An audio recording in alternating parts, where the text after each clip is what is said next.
79వ స్వాతంత్ర దినోత్సవ శుభాకాంక్షలు. బాలకోటే గారు, మీకు అభినందనలు.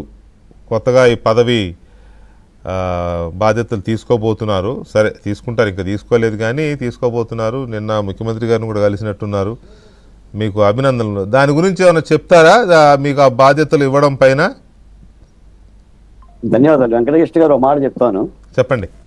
ఆంధ్రప్రదేశ్ రాష్ట్ర సామాజిక సంక్షేమ మండలి చైర్మన్ గా రాష్ట్ర ప్రభుత్వం చేత నియమించబడ్డాను.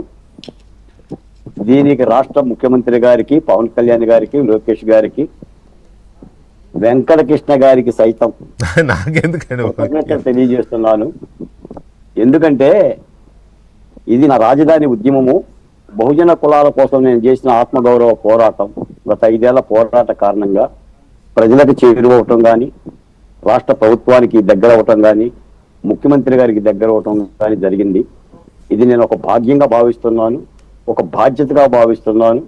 ఒక మాట ఏం చెప్పాలంటే, ఇక్కడి నుంచి నేను మొన్నటిదాకా నేను పోరాటం చేశాను. ఈ రోజున బడుగుల బావు కోసం ఆరాటం చేయబోతున్నాను. వాళ్ళ బావు కోసం కష్టించబడుతున్నాను. బాధ్యతను మొయ్యదలుచుకున్నాను. ముఖ్యమంత్రి గారు కూడా ఆ మాట చెప్పారు. నేను కుటుంబ సమేతంగా కలిసినప్పుడు తప్పనిసరిగా నా జీవితంలో ఎన్నడూ కూడా ఒక ప్రభుత్వ పర్వంలోకి, ప్రభుత్వ పుస్తకంలోకి వచ్చిన దాఖలాలు లేవు.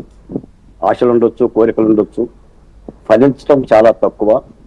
నా బడుగుల కోసం ఏదైతే బాధ్యత పెట్టారో, ఎందుకంటే మనం అన్ని చూసిన వాళ్ళం, ఇలాంటి వాళ్ళతో నేను కలిసి పంచుకున్నవాడిని. తప్పనిసరిగా న్యాయం చేసి ముఖ్యమంత్రి గారి యొక్క పేరుకి, ప్రభుత్వ లక్ష్యాలకి న్యాయం చేస్తానని మాత్రం మాటిస్తున్నాను సార్. నిరంతరం నా జాతి నా జాతి నా జాతి అని ఇదయ్యేవాళ్ళు కదా, ఆ జాతిని మాత్రం మర్చిపోకండి ఎట్టి పరిస్థితుల్లో. Anyway, congratulations once again. Right, yeah, ఇక రైట్, మనం డిబేట్లోకి వెళ్దాం. పట్టాభి గారు నమస్తే అండి. వికీ గారు నమస్కారం అండి.